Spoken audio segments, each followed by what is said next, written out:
Nupamanye wana kemene atokusun krede koye ayano banyo bulame kuku ketchon otwebolo ko pelo ye TV chidano ba jinche ba chon wo mlinchu ona gbene ko kawie mu acha no yo kon TV adon be money to machine ngbeji asafache na buchi nji manche ke ayawo yiro amata fache mabula mi fiu noni ya no bi ngene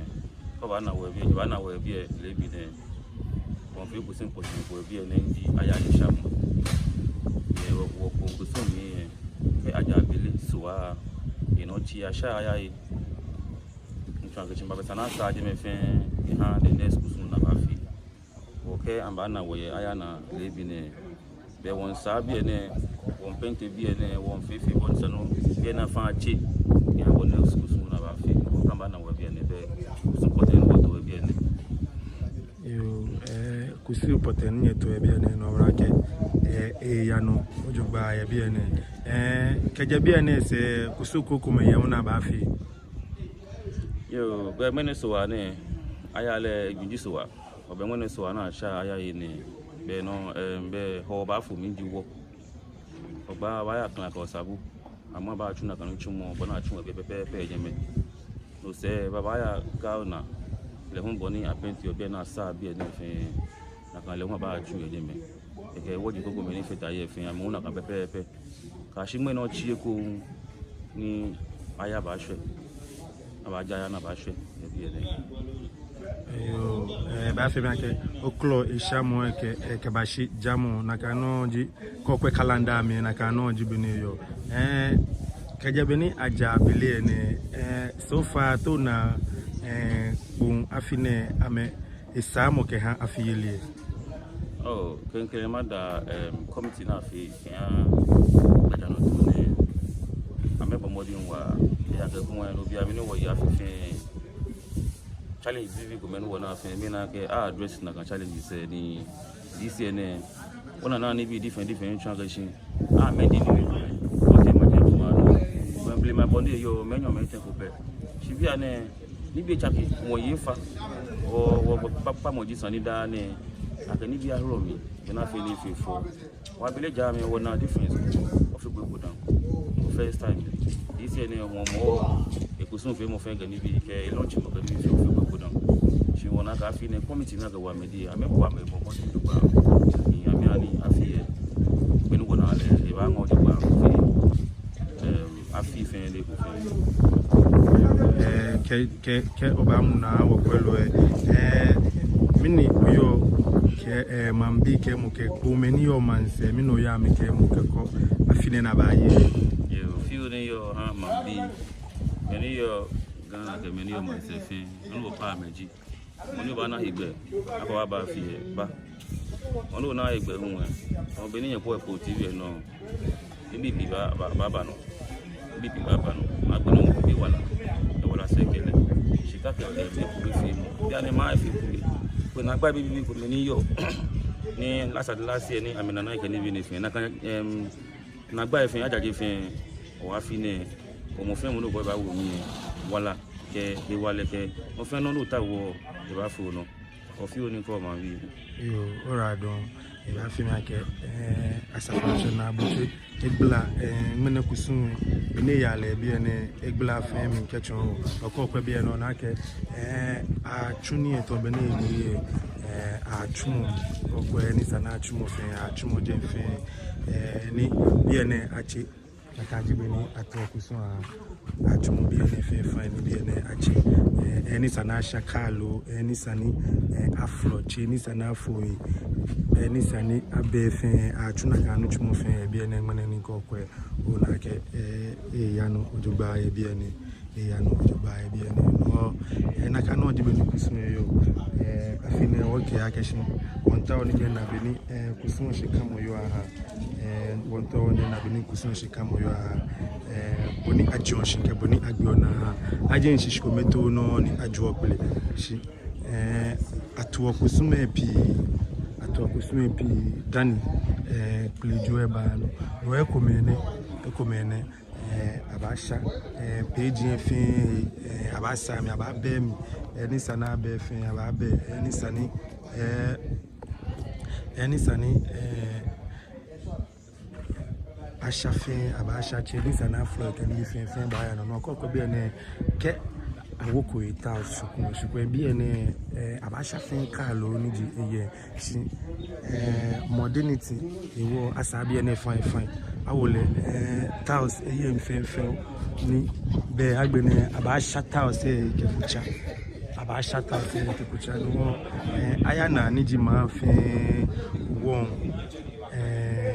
alo date onupa jemeji enu oyo ileji kenkle na baja ni ji sowa ni ba ne ni ji meno ochi pepepe ileji moni abaja no leji ono fi ano shishi ile akeji ono fi ano shishi abele enwo ba na ke mena ochi ne ke bia mi ko ba akwepo nti yo na ke I start ni aje possession ni akabeli mba aya na nabaja akeba bia na femfe na abaja okwa bia no na ke me ye bia ne ma fe man kralo le won ye bia ne kwe ake nutumo ba aya lo dogba shi echenchon ba aya woyo ibaba bia ne o kale ba agbasani wo bi edasa na enyo ekomeke enyo eja keshi afine lejenche eyo dasa keshi afine ba anwo ni beni enani bi enwe na wa to beni chonye wie be kobe gidi kobe ayi afie yeso mo mi ma na ewo o da keshi mo fia mo e ba bi ene onu pe fe ni sana me ba bi ene ame ba bi ekome ni akwabe ni ntumo ba yale no so far so good enu wo ke ntumo ehene kusun shide no na aje aya ake efe ma fin onupa lo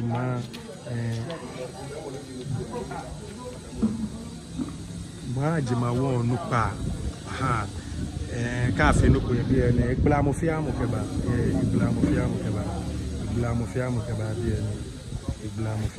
bi ene no na ka jibe ni kusun ibele gidigidi shi sana abi ene eni sana shakalo eni sani apent eni sani ashakenu ba fifin bien fin ba fifin fin bien fin ba fifin bien kano je beni kusun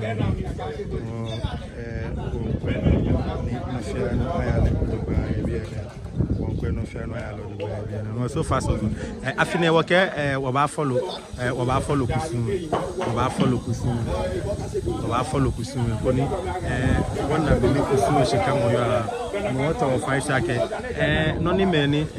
ona ni ife ba keke no kaka ya fi no be no oji aji play je na ka jibu ni yo shi atwa kusun ekome enyo dani esho no na no go no ni me no na fe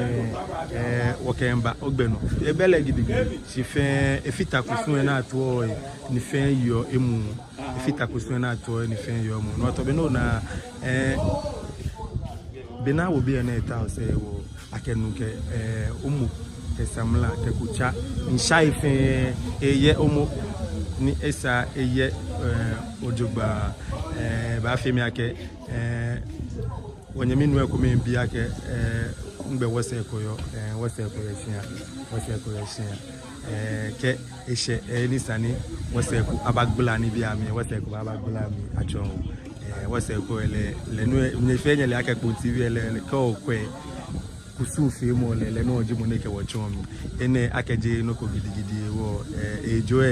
eja ke no tumo ni ba no tumo fa no ke an commentary run mo ke ba chomi fio keke ke wo hye na agbene abote chichiche ba mi agbene bele de nte eba gbela ni bia mi kecho ni shebe no na your screen say no aka no jibeni ya la ha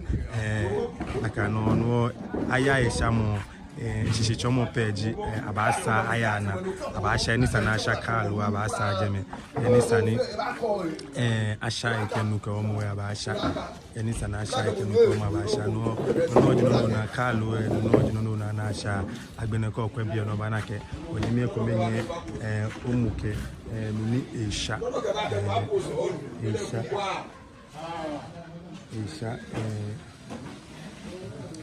ni Isha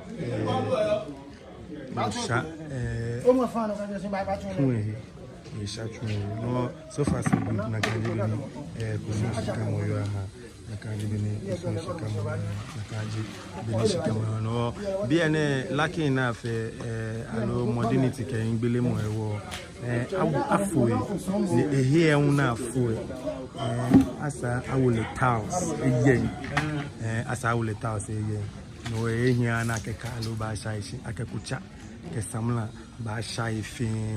ni ehia ni ehiachi so far so good no ya no kusun no jino na ebele gidi no na ye ospin no jino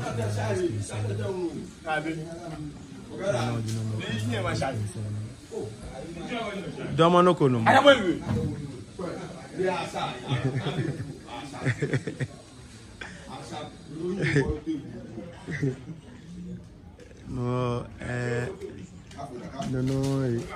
no jino asha akekucha ke samlan shai no enelebele gidigidi no na kanu jide ni kusinyo eji esamu ni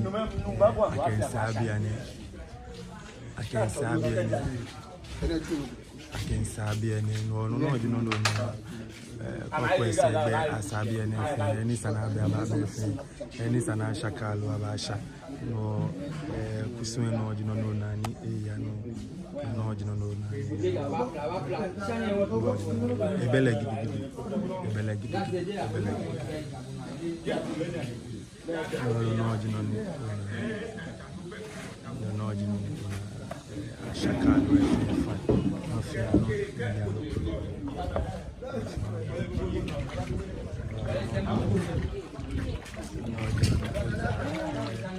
Carlo che non fa lasciare fare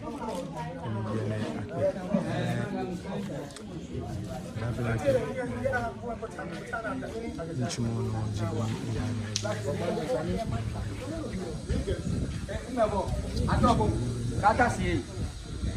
Cheno baba era nye opie na ntu matu ojo no baba tasi boya o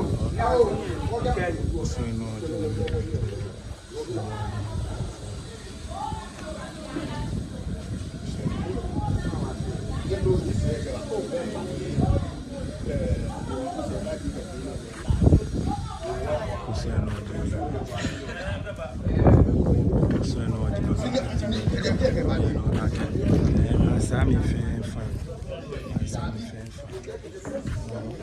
cleansing of Ayana to pave way for Ayana. Legislation. No family go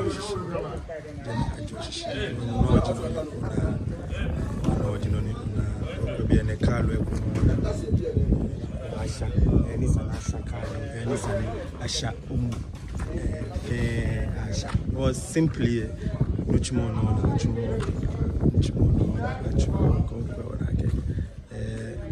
Shabby and fine.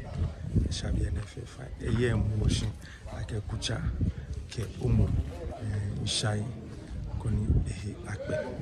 Koni Yafe, Koni Akbe. No, you could swing she did not jab in the pit. No cheer, shy eye. I've been a clank or sabu, a shamon by channel, Niji Oka. Keke Jufo Aya Shagawi Nakaino Keke Show Abasha Dingla abasha dingla keke so ifo so ha abajaya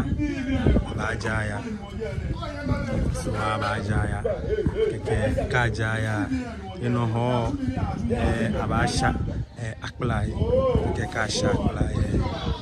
keke Ogba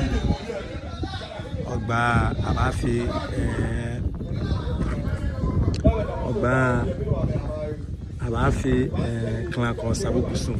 chano na kan keke dufo agbene abajaga abafi kusun keke play fa no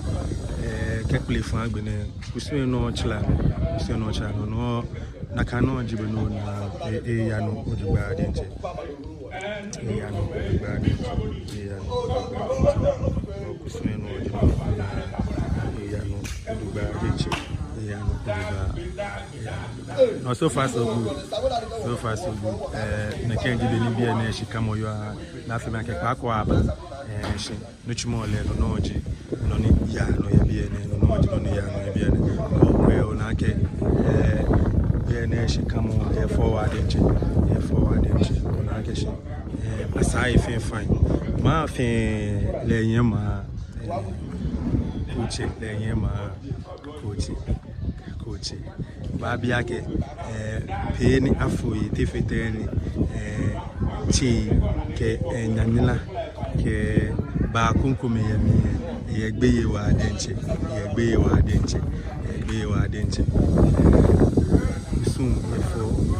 Usum yefo ko ba bi ni BP ba bi ni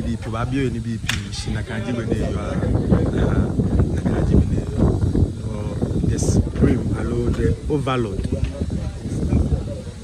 moniko man le na yo ngene aya le di moni eye dani ma batu akema o le yema le di kunji aya na kanji beni shikamoyo oye other date se jeme oye jema wajin kunkume ye jeme oye jema wajin kunkume jeme shi aya lady supreme date ke overload ke ha boom no bana ke ko ba bi ene different cra no na oye jema wajin ka oye clan oye sabo oye akpla oye akpodingla oye oye afiyele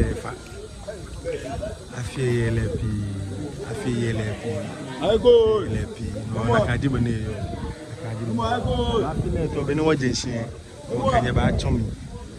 ba chomi fe fine wakanye ba chomi koni nyenna beni kusun shikamo yo aha eke no fiano efile odugba eni sani wonyemi yu wase kwa ba me ba gbula mi kecho enutumo da no wo ke jo ene lebe no na le na kana ojibu ne yo no wo ke yemu fiofio ba chomi anya keke onu odugba no isamu ke aya jamo no ojibu na ye o screen say no no na o screen say ko na ka shabia ne for I didn't check up with you I shy fair no fear no I do no ji no na was concern no do go na ke asami fe go na ke asha in fe for asha in fe no ji na je shamo no asabi and so far so good boni kusun ya be ni no ji no ni kusun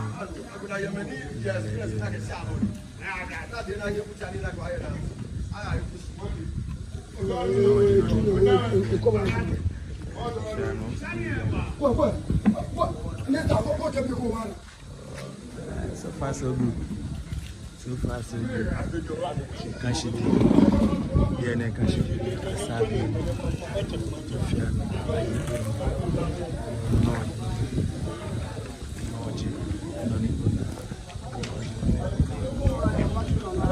Shabia na fefu.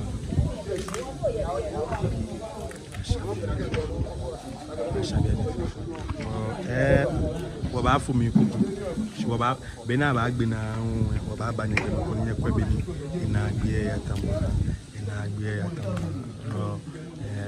No jinoni una hospital. Era don ake nyeka woni shi e ko ti ba fe ake ba ko me bomba na ba yi o da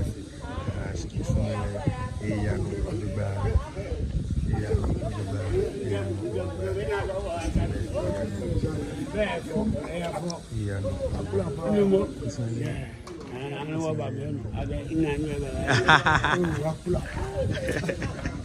Kogbe bien ni eba bien ni amwa meyi kusu ife mo da so bana ke numu akula le denche do mo sie bien ni numu akula le denche do mo sie bien ni numu akula le denche do mo sie bien ni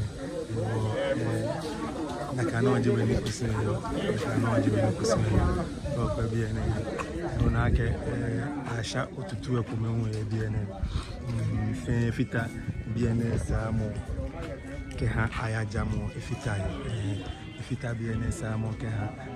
ayajamo no jinoni ona yoshku ise no jinoni ko yoshku ise bien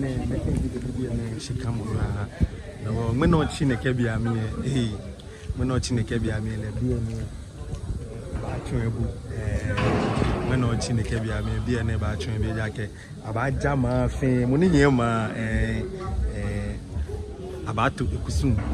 moni here ma fe abatu ikusum ale moni here ma fe abatu ikusum ale no wo ke ba banye gbe ni jingmene ochi pepepe wo ke ba banye gbe no ko ni kwe beni jeme hu yo aha wo ke ba banye gbe no ko ni kwe beni jeme hu yo ke beni jeme ikusum yo aha so far so good ele nuchimo ya no jogba eni sana shafe asha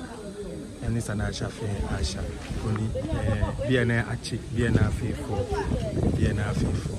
so far so good on ya